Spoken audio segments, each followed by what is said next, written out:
ورايا ليه؟ همم هو وهي حكاية بتترسم فيها القريب والبعيد بيتفهم. محمد طارق وهاجر جمال نحكي عن الحب وسوء الأحوال. في دايرة بتلف ما بين قرب وبعاد، بنقول كلام من غير أي عناد. هو وهي بنفتح باب الطوارئ.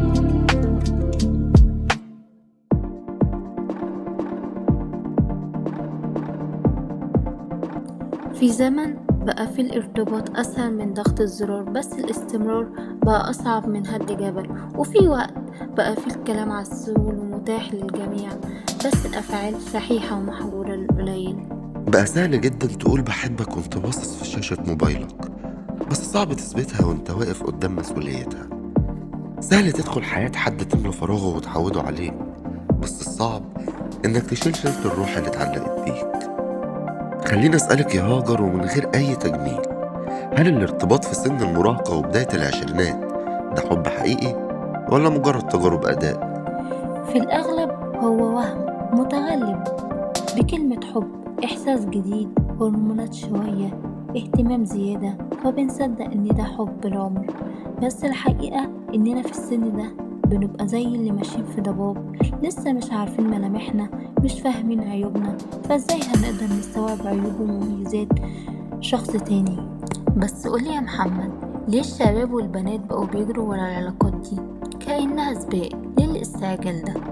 عشان الهروب، بنهرب من الوحدة، من الفراغ، من مواجهة نفسنا. كل واحد بيدور على حد يقوله انت مهم، عشان هو مش قادر يحس بقيمة نفسه لوحده.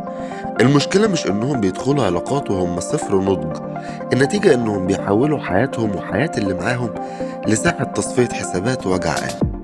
وده بيخلينا نسأل، ليه العلاقة دي دلوقتي بقت بتنهار عند أول مطب؟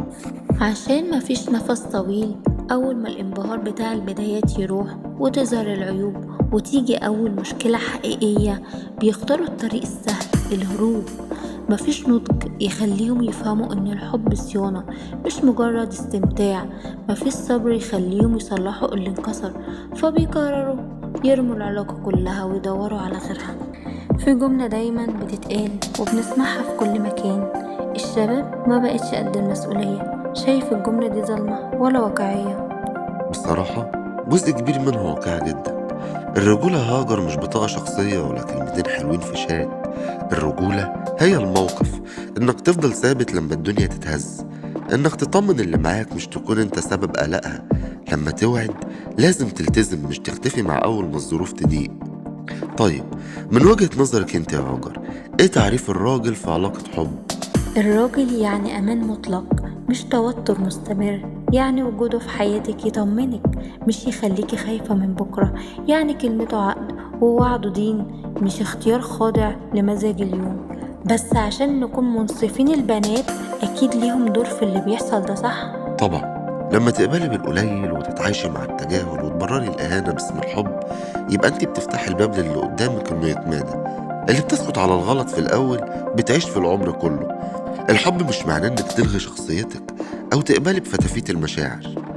طيب يا هاجر، ايه الضريبة اللي بيدفعها الشخص اللي بيستهلك مشاعره في سن صغير؟ الضريبة غالية قوي. استنزاف القلب بيتكسر بدري، فبيكبر وهو خايف.